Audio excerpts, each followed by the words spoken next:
Hey, what's up, everybody? It's just Charles Sabanson. I want to welcome you guys to another episode of the DREAMERSPRO Show, where we cover everything from sports, hot topics, classic debates, entertainment, and we give you guys a fresh perspective on things and how we see them. And today we got an absolutely insane show for you guys here today. But before we get into it, please make sure you like the video, sub to the channel, and be sure to follow me on Instagram. My handle is CTABANZ. So let's get into one of the most absurd topics that we've covered in quite some time.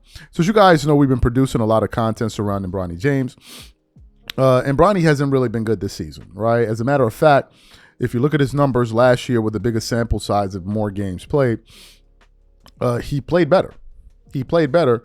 And the crazy part is that the Lakers have actually doubled his minutes per game to somewhere up to about 13 minutes. Last year he was averaging about 6.7 minutes per game. Now he's up to 13.1 or so minutes per game. So the Lakers, JJ Redick and these guys are actually giving him some time to go out there and actually try to improve. Now, the other game he has 6 assists.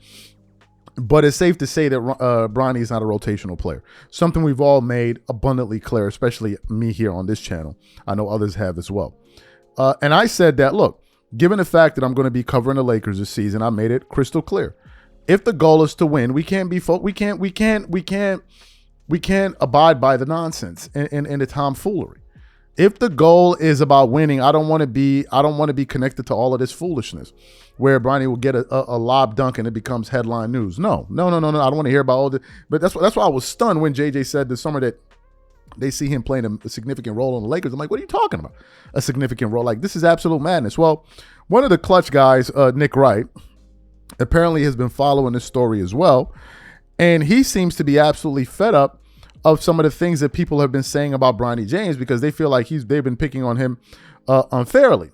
So I then tuned into a clip to hear what he had to say yesterday. So as he's talking about that, he then decides to say something that absolutely floored me. Nick Wright, with a straight face, tried to suggest that Bronny James played his way onto the Lakers roster, and I lost it.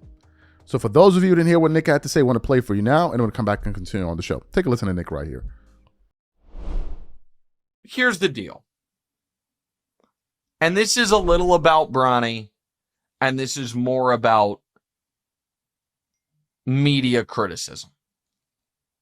But a little less than a year ago, we were in full-blown Bronny James meltdown in the media about the scourges of nepotism and LeBron forcing the Lakers into such a mistake and pleading with LeBron as a father to stop this farce, and folks claiming that their heart just goes out to the other potential draftees who got snubbed because the Lakers wasted the 55th pick on Bronny.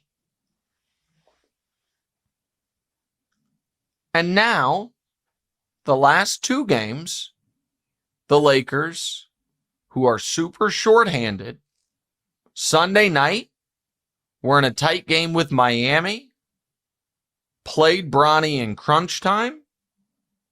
He played really good defense, had one awesome driving kick for a critical 3, and they won. 18 minutes. Solid, end of the bench performance. And then yesterday, in a game where LeBron was out, Luka was out, and Austin Reeves was out, they called on Bronny again against the Blazers when the Blazers were double-digit favorites. And Bronny played 19 minutes, had 6 assists, had no turnovers, and the Lakers won again. Now, do I think Bronny is a great player? Obviously not. Do I think Bronny is even going to be a rotation guy this year for the Lakers when they're healthy? No. Do I think if we are going to be fair and we are going to look at this objectively, we should say, hey, how does his production up to this point in the season compare to the other guys drafted in the second half of the first round? I think that's fair. So if you go picks 45 through, I think there were only 58 in that draft, oddly, instead of 60. And you're like, oh, so of those 14 guys, 7 of them are not on an NBA roster. So, he certainly is providing more value than those 7.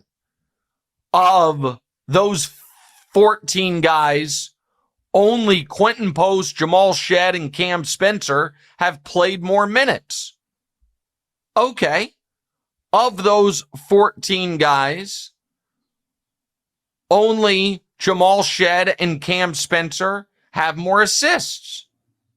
Of those 14 guys, only Cam Spencer has more steals. Now Bronny his field goal percentage is like 20%.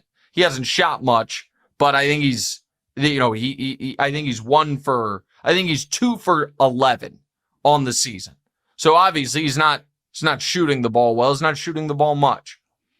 But you look at that draft and all the crying that was done. Pick 47 has not played, is not on a roster. Pick 48 has played 11 minutes. Pick 49, pick 50, pick 51 has not played or on G League teams. Pick 52, Quentin Post, has actually been solid for the Warriors. And pick 53, Cam Spencer's been solid for the Grizzlies. Pick 54, not on a roster. Pick 55, Bronny. Pick 56, pick 57, G League, or not on a roster.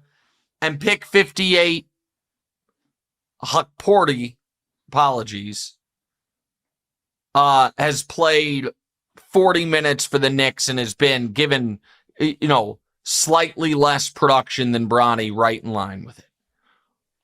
Whole point is, Bronny James has been a slightly above average late second round pick. That's what he's been as a pro. A slightly above average late second round pick. That's it.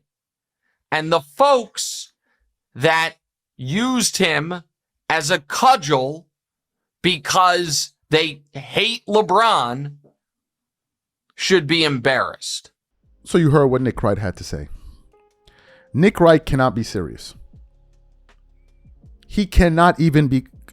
The examples that he brought up of all of the other guys, all of the various picks that are performing the way that they're performing or whatever it is, the fundamental difference between them and Bronny is that none of them have a father named LeBron James. None of them. So if you actually don't play well, you could be gone. You could be off the roster. That's the fundamental difference. None of those guys' last name is James Jr. So to suggest that, Bronny's just doing this all on his own, on his own steam is laughable. And it's a clownish thing to say. Using the example of all of these other guys and then saying, well, look, Bronny, no.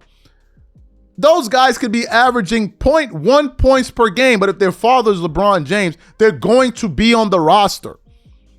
And to act like that's not a motive or driving factor for this situation with the Lakers, no one should take you seriously.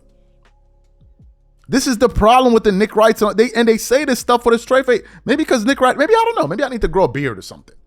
Maybe I need to grow a beard or something like that, get a perm, comb my hair back so I can look like Nick Wright. So when I say this stuff, maybe people will take me seriously. You cannot even be serious. The number one reason Bronny is on the Lakers is because of his father. The number one reason he's getting minutes is because of his father. Period. End of story. The number one reason that gets plastered all over the internet if he has an assist or if he has a dunk or whatever it is because of his father. That is it. So using the example of these other guys, like, they're not playing so well, so look what's happening. It's like as if that applies to Bronny. Like, knock it off. Like, just not, like, enough with the foolishness. The reason Bronny is on the roster is because of his dad. Don't omit that fact. Don't omit that. Because it's very important. Why else would the Lakers draft a player like that and still keep him to this level? And then allow him to make the roster? Like, what are we talking about here? Just give the full picture. Give the full picture. To just, oh, well, just him, and he's just doing it off when he played as well. And they're like, come on, knock it off, man. Just knock it off. These are my thoughts. Whatever you guys think, please leave your thoughts and comments in the comment section. We catch you guys on the next show, and I'm out. Peace.